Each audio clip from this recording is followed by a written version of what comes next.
નમસ્કાર મિત્રો, સ્વાગત છે તમારું અમારી ચેનલમાં. મિત્રો, પત્નીએ પતિ સાથે રાત્રે સૂતી વખતે આ એક ગુપ્ત કામ જરૂર કરવું જોઈએ. પતિના ઓશિકાની નીચે આ એક વસ્તુ જો પત્ની રાત્રે રાખે છે તો સૌભાગ્યમાં વધારો થાય છે. ગરીબી દૂર કરવા માટે આ 5 વસ્તુમાંથી કોઈ પણ એક વસ્તુ તમારે ઓશિકાની નીચે સૂતા સમયે રાખી દેવી જોઈએ. આ વસ્તુઓમાં ઘણી બધી સકારાત્મક ઉર્જા છે જે ચોક્કસપણે તમારા જીવન ઉપર હકારાત્મક અસર કરે છે. નમસ્કાર અને સ્વાગત છે મિત્રો, વાસ્તુશાસ્ત્ર અનુસાર આપણા ઘરમાં રહેલી કેટલીક સરળ વસ્તુમાં એટલી જ બધી સકારાત્મક ઉર્જા છે. જો તમે આ વસ્તુઓને તકિયાની નીચે રાખીને સૂઈ જાઓ છો તો તમે તમારા જીવનમાં એવા ઘણા શુભ પરિણામો મેળવી શકો છો જેની તમે કલ્પના પણ ન કરી શકો. તે ઘણી બધી સમસ્યાનો અંત લાવવામાં પણ સક્ષમ છે. મિત્રો, જીવનમાં ઘણી વખત આપણે અપ્રિય ઘટનાઓ અને નિષ્ફળતાઓનો સામનો કરવો પડે છે જેના માટે આપણને કોઈ અપેક્ષા હોતી નથી. આપણને લાગે છે કે આપણું નસીબ ખરાબ છે. ઘણા પ્રયત્ન કરવા છતાં પણ આપણને નિરાશા જ હાથમાં લાગે છે. એટલું જ નહીં, સતત પ્રાર્થના કર્યા પછી મુશ્કેલીઓનો સામનો કરવો પડે છે. ન તો આપણા પાસે પૈસા બચે છે અને ન તો આપણો ધંધો વધે છે. મિત્રો, આ બધાનું કારણ કુંડળીના દોષો અને વાસ્તુ દોષ છે જે આપણા જીવનમાં ઘણા વર્ષોથી ચાલતા આવ્યા છે. આપણા શાસ્ત્રોમાં કહેવાયું છે કે જીવનમાં સતત નિષ્ફળતા અને શારીરિક સ્વાસ્થ્ય બગડવાનું મુખ્ય કારણ વાસ્તુ દોષ છે. ઘરમાં હાજર કુંડળીના દોષ હોઈ શકે. એટલું જ નહીં, જ્યોતિષમાં કેટલાક સરળ ઉપાયો અપનાવીને આપણે આપણું ભાગ્ય બદલી શકીએ છીએ. જો તમે સૂતી વખતે તમારા ઓશિકાની નીચે શાસ્ત્રોમાં ઉલ્લેખ પ્રમાણે એક વસ્તુ રાખી દો છો તો તમારું ભાગ્ય બદલાઈ જાય છે. એટલું જ નહીં, તમારી સાથે જીવનમાં ક્યારેય પણ કોઈ અશુભ ઘટના નહીં બને. જીવનનો દરેક જીવનમાં આપણે આ વસ્તુની સકારાત્મક ઉર્જાને ઘરમાં લઈને આવે છે. મિત્રો, આપણે જાણીએ કે સૂતી વખતે ઓશિકાની નીચે કઈ વસ્તુઓ રાખવી જોઈએ. મિત્રો, જ્યોતિષ અને વાસ્તુશાસ્ત્રમાં કહેવામાં આવ્યું છે કે જો તમે સતત નિષ્ફળતાનો સામનો કરી રહ્યા છો તો તમારે રાત્રે સૂતી વખતે તમારા ઓશિકાની નીચે સોના કે ચાંદીના સિક્કાઓ રાખવા જોઈએ. જ્યોતિષશાસ્ત્રમાં એવું માનવામાં આવે છે કે ઓશિકા પર સુવાથી એટલે કે ઓશિકાની નીચે સોનાનો કે ચાંદીનો સિક્કો રાખીને સુવાથી ભાગ્ય બદલાય છે. દેવી લક્ષ્મી તે વ્યક્તિને આશીર્વાદ આપે છે. તમને વધુ નકારાત્મકતા અને ડરામણા સપનાઓ આવતા જ નથી અને તમારા વિચારો ઉચ્ચ ગતિએ પહોંચે છે.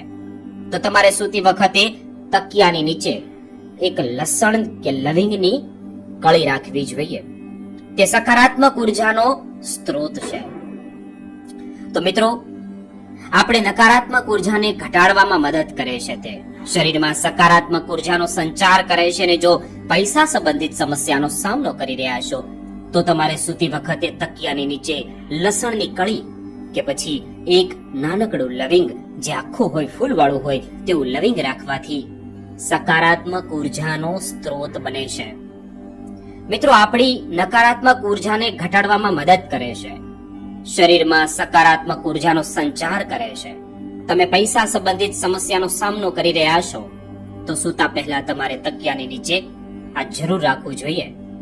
મિત્રો, જેનું સવારે ઉઠ્યા બાદ ભગવાન શિવના મંદિરે દાન કરવું જોઈએ.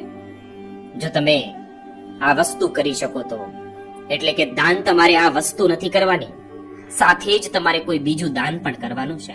આમ કરવાથી ધન સંબંધિત તમામ સમસ્યાઓ જે તમારા ઘરની અંદર આવી રહી છે, રાહુ કેતુ જે પણ તમારો પ્રભાવ છે, જે પણ ગ્રહોની ખરાબ સ્થિતિ છે, શનિ ભગવાનની ખરાબ સ્થિતિ હોય, પિતૃ દોષ હોય, કાલસર્પ દોષ હોય, જે પણ દોષો તમને નડી રહ્યા છે તેનો પ્રભાવ છે તે ખત્મ થઈ જાય છે. અને જો તમારા પરિવારમાં સંબંધોમાં ખરાબ અસર પડી રહી હોય તો તે યોગ્ય થવા લાગે છે.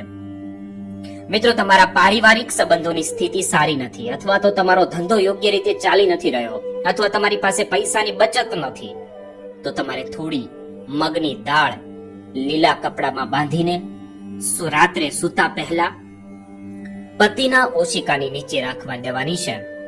પત્ની આ કાર્ય જ્યારે કરી રહી છે ત્યારે પતિને કહેવાનું નથી. સ્નાન વગેરે કર્યા પછી માતા દુર્ગાના મંદિરે આ વસ્તુ અર્પણ કરવી જોઈએ. બીજા દિવસે જે મગની દાળ રાખી છે તે. આ ઉપાય કરવાથી તમારો ધંધો અને આવક વધે છે. જો મિત્રો તમારા મનમાં કોઈ પ્રશ્ન હોય તો તમે કોમેન્ટ કરીને જણાવી શકો છો. તમને કોઈ પણ કારણ વગર કોઈ અનિષ્ટ શક્તિઓનો ડર લાગે છે અથવા તો તમને અચાનક ડર લાગવા લાગે છે, જો મૃત્યુ થશે તો, આ વસ્તુ થશે તો તમારે સૂતા પહેલા અનેક વાર હનુમાન ચાલીસાના પાઠ અવશ્ય કરવા જોઈએ. જ્યોતિષશાસ્ત્ર અનુસાર રાહુ દોષના કારણે તમારા જીવનમાં દુઃખ અને નિરાશાઓ આવે છે. જો તમને કોઈ કાર્યમાં સફળતા નથી મળી રહી અથવા તો દેવામાં મુશ્કેલીમાં છો અને પરેશાની છો તમે, તો સૂતી વખતે ઓશિકાની નીચે વરિયાળીના દાણા રાખો. આ ઉપાય રાહુની અસર દૂર કરે છે. ઓશિકાની નીચે ઇલાયચી રાખવાથી સુવાથી વ્યક્તિને દેવા સંબંધિત સમસ્યાઓથી છુટકારો મળે છે.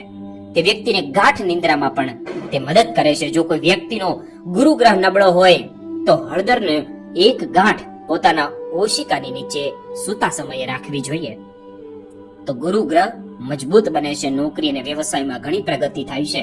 જો મિત્રો સૂર્ય કુંડળીમાં હોય તો વ્યક્તિ બળવાન હોય, તેને દરેક કાર્યમાં સફળતા મળે છે. તેથી સૂર્યને બળવાન બનાવવા માટે તમારે ત્રાંબાના વાસણમાં પાણી ભરીને પલંગની નીચે રાખવું જોઈએ. સવારે ઉઠ્યા પછી તે પાણી પીવું જોઈએ.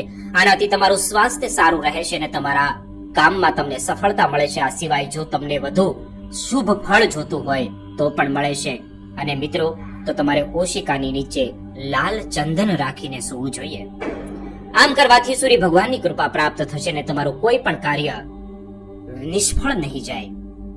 મિત્રો, જો પતિ પત્ની વચ્ચે અવારનવાર દલીલબાજી થતી હોય, સંબંધોમાં ખટાશ આવી ગઈ હોય અને પ્રેમ સંબંધ ઘટી ગયો હોય તો તેની વચ્ચે કોઈ વાત સહેમત નથી થતી, તેના માટે તમે જ્યોતિષમાં જણાવેલા મહત્વપૂર્ણ ઉપાયો અપનાવી શકો છો. સૂતી વખતે તમારા ઓશિકાની નીચે સિંદૂર રાખવો જોઈએ.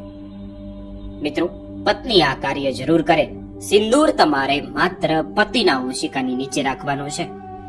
મિત્રો, બીજા દિવસે અથવા તો હનુમાનજીના ચરણોમાં સિંદૂરને ચડાવો. તેનાથી ઘરની પરેશાનીઓ દૂર થાય છે. પતિ પત્નીના જીવનમાં સુખમય વાતાવરણ ઊભું થાય છે. અને શાસ્ત્રોમાં મોરના પીછાને પણ એક ચમત્કારી સાધન માનવામાં આવે છે. ફક્ત તેના ઘરમાં રાખવાથી આર્થિક મુશ્કેલીઓથી મુક્તિ મળે છે, પરંતુ જો સૂતી વખતે તમારા ઓશિકાની નીચે મોરનું પીંછ રાખવામાં આવે તેનાથી તમને અનેક ગણો વધારો લાભ થાય છે. તમારા જીવનમાં પૈસા આવે છે અને પૈસા સંબંધિત બધી જ સમસ્યાઓ ધીમે ધીમે સમાપ્ત થઈ જાય છે. તમારે દરરોજ તમારા ઓશિકાની નીચે મોરનું પીંછ રાખીને સૂવું જોઈએ અને સવારે ઉઠ્યા પછી તેની મુલાકાત લેવી જોઈએ, એટલે કે આ ભાગ્યને બદલશે.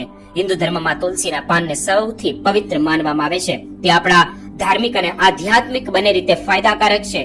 જ્યોતિષશાસ્ત્ર અનુસાર જો તમે સૂતી વખતે તમારા ઓશિકાની નીચે તુલસીના પાન રાખો છો તો ધનની વર્ષા થશે, માતા લક્ષ્મી પ્રસન્ન થશે અને શ્રી હરિ વિષ્ણુ ભગવાન પ્રસન્ન થશે. કારણ કે તુલસીનું પાન જે છે તે વિષ્ણુ ભગવાનને અતિ પ્રિય છે અને જ્યાં વિષ્ણુ ભગવાન હોય ત્યાં માતા લક્ષ્મી જરૂર આવે છે. તમારા જીવનમાં સકારાત્મકતા પણ આવશે. નકારાત્મક ઉર્જા તમારા આસપાસ ક્યારેય ભટકશે નહીં અને બધી જ વસ્તુ તમારી આપમેળે થતી જશે. જે પણ મહેનત કરી રહ્યા છો તેનું ફળ તમને મળશે. સવારે ઉઠતી વખતે તુલસીના પાન તોડીને રાખવા નહીં. ઉપયોગ કર્યા પછી તુલસીના પાનને ફેંકી દેવા જોઈએ નહીં. તમે જમીનમાં દાટી શકો છો અથવા તો પાણીમાં વહાવી શકો છો. મિત્રો, જો તમે 1 રૂપિયાનો સિક્કો રાખો સૂતી વખતે ઓશિકાની નીચે તો માતા દેવી લક્ષ્મી પ્રસન્ન થાય છે. દરરોજ તમારા ઓશિકાની નીચે 1 રૂપિયાનો સિક્કો રાખો. તમે સવારે ઉઠ્યા પછી જોશો તમારા ઉર્જાવાન તમે ફીલ કરશો. મિત્રો, આ 15 દિવસ સુધી આવી રીતે કરો. આમ કરવાથી તમારી ધન સંબંધિત સમસ્યાઓ જે પણ હોય તે ધીરે ધીરે સમાપ્ત થશે. તમારી સંપત્તિમાં વધારો થશે. રવિવારે રોજે સુવાના દિવસે 1 ગ્લાસ પાણીમાં દૂધ તમારે ભેળવી દેવું જોઈએ. 1 ગ્લાસ પાણીને 1 ગ્લાસ દૂધ ભેગું કરીને તમારે પથારીની નીચે મૂકી દેવું જોઈએ. સવારે ઉઠ્યા પછી સ્નાન કર્યા પછી તમારે આ દૂધ બાવળના ઝાડના મૂળમાં નાખવું જોઈએ. તેનાથી પૈસા સંબંધિત સમસ્યાઓ દૂર થાય છે. મિત્રો, આ રીતે સૂતી વખતે તમારા ઓશિકાની નીચે જરૂરિયાત મુજબ વસ્તુઓ રાખી શકો છો અને માતાજીના આશીર્વાદ મેળવી શકો છો. તો ચાલો ફરીથી મળીશું એક નવા વિડીયો સાથે. આભાર.